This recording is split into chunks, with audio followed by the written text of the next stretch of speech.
কয়টা? তিনটা। নামাজ প্রতিষ্ঠা করতে পারে, সৎ কাজের আদেশ, অসৎ কাজের নিষেধ, এই তিনটার ভিতর কিন্তু সব চলে আসে। বাকি থাকে কিছু? বলেন, বাকি থাকে কিছু?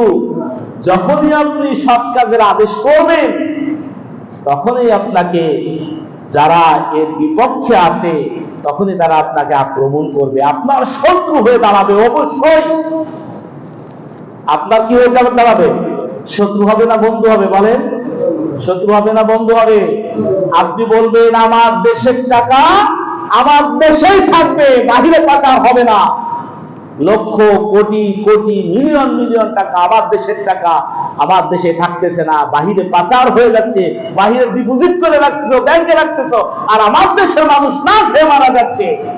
আপনি যখন এই সত্য কথা বলবেন, যখনই এই কথাগুলি বলবেন, তখন আপনি সমাজের এই ক্ষমতাশীল ব্যক্তিদের, এই টাকাওয়ালা ব্যক্তিদের শত্রু আপনি হয়ে যাবেন।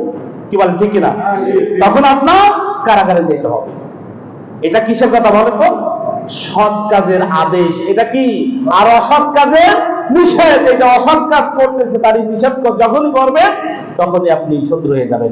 আপনি যখন বলবেন আমার দেশে থাকবে, আমার দেশে যখন থাকতে হবে, আমার দেশে তুমি মদ পান করতে পারবে না, মদের লাইসেন্স দিতে পারবে না, নেতাজি চিন্তা করবে যে সন্ধ্যার পরে তো আমার মদ পান করতেই হবে।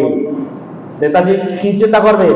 সন্ধ্যার পরে আমার মদ পান করতে হবে। সুতরাং এই মৌলবীরা যে আয়াত দিয়ে, যে হাদিস দিয়ে, যে আইনগুলি পাশ করতে চায়, অসৎ কাজের নিষেধ করতে চায়, তখন ওই মৌলবী রাজাকার হবে, আলবদর হবে, দেশদ্রোহী হবে, অনেক ধরনের তাকে অপবাদ দেওয়া হবে।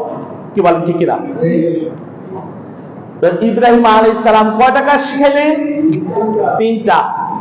নামাজ প্রতিষ্ঠা করতে হবে। এক নম্বরে, যখন নামাজ প্রতিষ্ঠা হয়ে যাবে, যেই ব্যক্তি মদ খান, যেই ব্যক্তি সুদের টাকা নেন, যেই ব্যক্তি ঘুষের টাকা নেন, আজকাল একটা ফাইল, একটা বিল, একটা কিছু পাস করতে গেলে ঘুষ ছাড়া হয় না। হয়? বলেন, কোথাও ঘুষ ছাড়া যে কাজেই যান না কেন, সরকারি অফিসারের কাছেই যখন যাবেন তখন ঘুষ লাগবেই। তাতে পিএম থেকে শুরু করে নিয়ে একদম ওই হাই লেভেল পর্যন্ত প্রতিটা পদে পদে আমার দেশে সেটা চালু হয়ে গেছে। এই কথাগুলি, এই সৎ কাজের আদেশ, অসৎ কাজের নিষেধগুলি কথা বলার মতো মানুষ আজ পৃথিবীতে নাই। আছে? বলেন, আমার দেশে আছে? নাই। ইব্রাহিম আলাইহিস সালাম বলছেন এক নম্বরে নামাজ প্রতিষ্ঠা করতে হবে। যখন নামাজ প্রতিষ্ঠা হয়ে যাবে তখন ওই পিয়ন এসে চিন্তা করবে আমি এইমাত্র নামাজ পড়ে আসলাম, কেমনে বলি যে ভাই আমার 200 টাকা দেন, পরবর্তী গেট পর্যন্ত আপনাকে আমি পৌঁছায় দিচ্ছি। চাইতে পারবে? বলেন, চাইতে পারবে? পুলিশের কাছে যখন যাবেন, যখনই থানায় ঢুকবেন মামলা দেওয়ার জন্য, আর আসামি এমনি হোক আর রাজনৈতিক হোক, বেনা রাজনীতি হোক, যে কায়দায় হোক না কেন, আসামি যখন ছাড়াইতে যাবেন তখন ওই পুলিশ আর বলতে পারবে না ভাই নামাজ পড়ে আসছি এই মাত্র। তখন আর বলতে পারবে না যে স্যার 5000 টাকা দিতে বলছে, তাহলে আপনার রিমান্ড মাফ করবে। বলে না এই জাতীয় কথা? কি বলেন? যখন নামাজ পড়বো, এসপি সাহেব, ওই ডিসি সাহেব, ওই পুলিশ, ওই দারোগা যখন নামাজ পড়বে, তখন নামাজ পড়ে আর এসে বলতে পারবে না যে এইরকম কটা টাকা দিতে হবে, তাহলে তাকে রিমান্ড নেওয়া হবে না, তাকে জেলে দেওয়া হবে না, তাকে এখান থেকে ফেরত দেওয়া হবে। নামাজ পড়ে আসলে লিগাল কাজ সে তখনই করবে যখন সে নামাজ পড়ে আসবে। কারণ আল্লাহ রাব্বুল আলামিন বলছেন ইন্নাস সালাতা তানহা আনিল ফাহশাই ওয়াল মুনকার। যে ব্যক্তি নামাজ পড়ে সেই ব্যক্তিকে নামাজ তাকে খারাপ কাজ থেকে ফিরায় রাখে। এই ঘুষ খাওয়া, এই জাতীয় কাজ করা, এটা ভালো কাজ না খারাপ কাজ? বলেন তো, ভালো কাজ না খারাপ কাজ?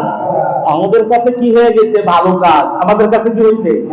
ভালো কাজ। কিন্তু এই কাজগুলি যখন নামাজ পড়বে তখন তাকে নামাজে বাধা দিয়ে তখন তিনি বলবেন যে যাও ভিতরে চলে যাও, টাকা লাগবে না, তুমি তোমার সেবা নাও। যখনই আমার টেবিলে নামাজ পড়ে এসে বসবে তখনই টেবিলে যখন ফাইল আসবে টাকা ছাড়া সই করে তার কাজটা তাড়াতাড়ি যাতে হয়, মানুষের সেবা করার জন্য এখানে বসছে, মানুষের সেবায় তখন করবে। এই জন্য ইব্রাহিম আলাইহিস সালাম সর্বপ্রথম তিনটা কথা বলেছেন। কয়টা কথা? ইন্নাস সালাতা, নামাজ প্রতিষ্ঠা করা, এরপরে সৎ কাজের আদেশ করা, অসৎ কাজের নিষেধ করা। তিনটা কাজের জন্য সন্তানকে দায়িত্ব দিয়ে রেখে গেলেন, আর আল্লাহর কাছে দোয়া করলেন রব্বুল আলামিন আমার সন্তান যেন এই তিনটা কাজ করতে পারে। যখনই এই তিনটা কাজ আমার সন্তান পরিপূর্ণ করবে, আল্লাহ ইব্রাহিম আলাইহিস সালাম দোয়া করতেছেন। কে দোয়া করতেছেন? পিতা দোয়া করতেছেন সন্তানের জন্য। আল্লাহ তাআলা এই জন্য পিতা মাতার দোয়া সন্তানের জন্য ডাইরেক্ট কবুল করেন। তিন ব্যক্তির দোয়া ডাইরেক্ট আল্লাহর কাছে কবুল হয়, কোনো বাধা নাই, বিনা বাধায়, বিনা পারমিশনে ডাইরেক্ট সবসময় আল্লাহ তাআলা তিনটা ব্যক্তির দোয়া কবুল করার জন্য অবশ্যই সবসময় 24 ঘন্টা তার দরজা খুলে রাখছেন। সুবহানাল্লাহ। কয় ব্যক্তির? তিন ব্যক্তির। এক নাম্বার হচ্ছে পিতামাতা সন্তানের জন্য যদি দোয়া করে। কার জন্য? সন্তান। আর সন্তান যদি পিতামাতার জন্য দোয়া করে, একটা কয়টা? সন্তান পিতামাতার জন্য দোয়া করলে, আর সন্তান পিতামাতার জন্য দোয়া করলে সেটা দোয়া ডাইরেক্ট কবুল হবে। কিন্তু সন্তান যদি পিতামাতার জন্য বদদোয়া করে সেটা কিন্তু কবুল হবে না। কি হবে না? পিতামাতার জন্য বদদোয়া করলে সেটা কবুল হবে না। কারণ তুমি সন্তান হয়ে পিতামাতার জন্য বদদোয়া করতে পারবে না, সে পারমিশন আবার আল্লাহ দেন নাই। কে দেন নাই? আবার আল্লাহ দেন নাই। আপনি বলবেন যে আল্লাহ সন্তান হয়ে পিতামাতার করে ক্ষিপ্ত হবে না, আল্লাহ কেন তোকে নিয়ে যায় না? তুই রাস্তাঘাটে বলতে পারিস না, গাড়ির তলে মাথা দিতে পারিস না? আজকাল আছে না এরকম সন্তান? আছে না? বলে না পিতামাতাকে পিটাই না? কি বলেন? পিটাই না? সেরকম সন্তান আমরা বানাবো না। আমরা আল্লাহর কাছে দোয়া করবো, আল্লাহ আমাদেরকে নেককার সন্তান দান করো। কি সন্তান? নেককার সন্তান। কিন্তু পিতামাতা যদি সন্তানের জন্য বদদোয়া করে সেটাও আল্লাহ ডাইরেক্ট কবুল করেন, সেখানে বাধা দেন না। কি দেন না? দোয়া এবং বদদোয়া পিতামাতার উভয়টা সমান অধিকার, সমান কবুল করে। দুই নাম্বার হচ্ছে মুসাফির। কোন ব্যক্তি? মুসাফির। মুসাফির অর্থাৎ আপনি এখান থেকে 48 মাইল দূরে যখন চলে যাবেন তখন আপনি মুসাফির। 15 দিনের কম থাকার যদি নিয়ত করেন যে আমি 15 দিনের কম থাকবো, অথবা আপনি 1 মাস থাকেন কিন্তু কাজের ক্ষেত্রে, কিন্তু আপনি নিয়ত করছেন আমার কাজ শেষ হওয়ার সাথে সাথে আমি চলে যাব, তাতে 1 দিন লাগুক আর 1 মাস লাগুক, তখনই কিন্তু আপনি মুসাফির থাকবেন। ওই মুসাফিরের দোয়া আল্লাহ তাআলা ডাইরেক্ট কবুল করেন, বদদোয়া কবুল করেন। 3 নাম্বার হচ্ছে মাজলুম ব্যক্তি, অত্যাচারিত ব্যক্তি। অর্থাৎ আমি মাজলুম, আমার উপর অত্যাচার হচ্ছে, জুলুম করতেছে, আমি যদি আল্লাহর কাছে দোয়া এবং বদদোয়া করি সেটা অবশ্যই আল্লাহ তাআলা ডাইরেক্ট কবুল করেন। তাহলে ইব্রাহিম আলাইহিস সালাম পিতা হয়ে সন্তানের জন্য কি করতেছেন? দোয়া করতেছেন। কয়টা দোয়া করলেন? 3টা দোয়া করলেন। 4র্থ নাম্বার দোয়া হচ্ছে এবার 3টা কাজের জন্য রেখে গেলেন সন্তানকে। কয়টা কাজের জন্য? 3টা কাজের জন্য। ইব্রাহিম আলাইহিস সালাম বলতেছেন আল্লাহ আমি আমার সন্তান 3টা কাজের দায়িত্ব দিয়ে এখানে রেখে গেলাম, তোমার কাছে দোয়া করতেছি যখন তারা এই কাজগুলি করবে তখন তাদের কি দিবে, তখন তাদের প্রাপ্য কি সেটাও আল্লাহর কাছে বাজেট করে রেখে যাচ্ছেন। সুবহানাল্লাহ। ইব্রাহিম আলাইহিস সালাম 3টা দোয়া করার পরে বললেন রব্বুল আলামিন আমার এই সন্তানদের প্রতি তাম পৃথিবীর সব মানুষদের অন্তরগুলি শুকায় দাও এবং তাদের রিজিকের অভাব তুমি রেখো না, রিজিকের অভাবটা দূর করে দাও, রিজিকের ব্যবস্থা করে দাও। যখন এই 3টা কাজ করবেন তখনই রব্বুল আলামিন আপনার বালা মুসিবত দূর করে দিবেন, আপনি আল্লাহর প্রিয় বান্দা হয়ে যাবেন, আর আল্লাহ রাব্বুল আলামিন আপনার রিজিকের দায়িত্ব নিয়ে নেবেন। দোয়া করছেন আমার পিতা, দোয়া করেছেন কি? আমার পিতা দোয়া করে গেছেন আল্লাহ যখন এই 3টা কাজ করবে, সৎ কাজের আদেশ করবে, অসৎ কাজের নিষেধ করবে, আর নামাজ প্রতিষ্ঠা করবে। এই তিনটা কাজ যখনই করবে তখন তার আয় ইনকামের মধ্যে সব তার মধ্যে আল্লাহ তাআলা বরকত দিয়ে দিবেন। রিজিকের ব্যবস্থা, রিজিকের দায়িত্ব আল্লাহ রাব্বুল আলামিন নিজেই নিয়ে নেবেন। সুবহানাল্লাহ।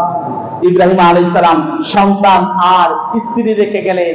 এই তিনটা দায়িত্ব দিয়ে সন্তান আর স্ত্রী দায়িত্ব শুরু করে দিলেন। আল্লাহ তাআলা তাদের রিজিকের ব্যবস্থাও করে দিলেন। সুবহানাল্লাহ। কি করলেন? একটা লোক সেই পথে যাচ্ছিল, তারা হচ্ছে জুরহুম গোত্রের একটা প্রতিনিধি দল, বাণিজ্য করে তারা যাচ্ছিল। তখন তারা তাদের, আমি ঈদের দিনে বলছিলাম, তাদের কি প্রয়োজন ছিল? পানির প্রয়োজন ছিল। তারা একটু নিচু স্থানে আসলো, এসে দেখলো যে উপর থেকে একটা পাখি ঘুরতেছে। তখন তারা চিন্তা করলো, যেখানে পাখি ঘোরে সেখানে তো পানি থাকে। আমরা কয়েক বছর আগেও এখান থেকে যাওয়া আসা করছি, কয়েক মাস আগেও যাওয়া আসা করলাম, অথচ এখানে কোনো পানি ছিল না। আজকের এখানে পাখি উঠতেছে, নির্ঘাত এখানে কোনো পানির ব্যবস্থা আছে। তখন তারা দুইজন অথবা তিনজন অথবা একজন লোক আসলো। আসার পরে তারা দেখলো এইখানে একটা কূপ আছে, ছোট্ট একটা কূপ, বেশি বড় না, ছোট্ট একটা কূপ। হাত দিয়ে আর কতটুকু একটা কূপ করতে পারে? হ্যাঁ, হাত দিয়ে কত বড় একটা কূপ বানানো যায়? ছোট্ট একটা কূপ, সেখানে পানি চারপাশ দিয়ে পাথর দিয়ে ঘেরা, উঁচু হয়ে পানি আসে। তার পাশে ইসমাইল আলাইহিস সালাম আর মা হাজেরা দুজনেই বসে আছে কূপের পাশে, কূপের মালিক হয়ে বসে আছেন পাশে। ওই প্রতিনিধি দল এসে দেখলো এবং তাদের কাছ থেকে পানির অনুমতি নিল যে আমাদেরকে একটু পানি দেওয়া যাবে। বলছে পানি দেওয়া যাবে, তবে এই পানির মালিক কিন্তু তোমরা না, এই কূপের মালিক কিন্তু তোমরা না, এই কূপের মালিক আমরা। তখন যারা পানি নিয়ে গেল, তাদের কাফেলায় যত মানুষ ছিল সব মানুষ ক্লান্ত হয়েছিল, দুর্বল হয়ে গেছিল, অনেক দূর থেকে হেঁটে আসছে। যখন এই পানি পান করলো, প্রতিটা মানুষ সবল হয়ে গেল, সুস্থ হয়ে গেল এবং শরীরে আবার শক্তি ফিরে পেল। সুবহানাল্লাহ। তখন তারা চিন্তা করলো, যাও আমরা এবার এই কূপের কাছে যাই। যখন কূপের কাছে গেল, মা হাজেরার কাছে এসে অনুমতি নিল যে আমরা কি এখানে তাঁবু গাড়তে পারি, থাকতে পারি? তখন তিনি বললেন, থাকতে পারো, তবে এই কূপের মালিক কিন্তু তোমরা না, এখান থেকে পানি নিতে হলে আমার কাছ থেকে অনুমতি নিয়ে পানি গ্রহণ করতে হবে। তো তারা তখন সেইখানে তাঁবু স্থাপন করলো এবং সেইখানে তারা থাকলো। হাজিরি, যে আমরা ইব্রাহিম আলাইহিস সালাম সন্তান আর স্ত্রী রেখে গেলেন, কয়টা বিষয়ে দায়িত্ব দিয়ে বলেন তো? আমরা আজকের আলোচনা থেকে কি শিখলাম? তিনটা জিনিস শিখলাম। কয়টা? তিনটা জিনিস শিখলাম। ইব্রাহিম আলাইহিস সালামের যদি সন্তান আমরা হয়ে থাকি, আমরা যদি ইব্রাহিম আলাইহিস সালামের সন্তান হিসেবে দাবি করে থাকি, ইব্রাহিম আলাইহিস সালামের যদি আমাদের পিতা হয়ে থাকেন, আমরা যদি সেই গর্ব করে থাকি, তাহলে আমাদের উপরে তিনটা দায়িত্ব। কয়টা? সৎ কাজের আদেশ করা, অসৎ কাজের নিষেধ করা, নামাজ প্রতিষ্ঠা করা। যার মধ্যে এই তিনটা কাজ আছে তিনি ইব্রাহিম আলাইহিস সালামের সন্তান, আর যার মধ্যে নয় তিনি ইব্রাহিম আলাইহিস সালামের সন্তান না। কাল কিয়ামতের ময়দানে ইব্রাহিমের সন্তান হিসেবে পরিচয় দিতে পারবেন না। পারবেন? বলেন পারবেন না। এই জন্য আমাদের এই কাজগুলি আমাদের মধ্যে অভ্যাস করতে হবে। নামাজ প্রতিষ্ঠা করতে হবে, নামাজ নিজে পড়তে হবে, পরিবার পরিজনে যারা আছে তাদেরকে কি করতে হবে? নামাজের আদেশ করতে হবে, সৎ কাজের আদেশ করতে হবে, অসৎ কাজের নিষেধ করতে হবে। তাহলেই আমরা আল্লাহ তাআলার খাস বান্দা হতে পারবো। আল্লাহ রাব্বুল আলামিন আমাদেরকে এই কাজগুলি করার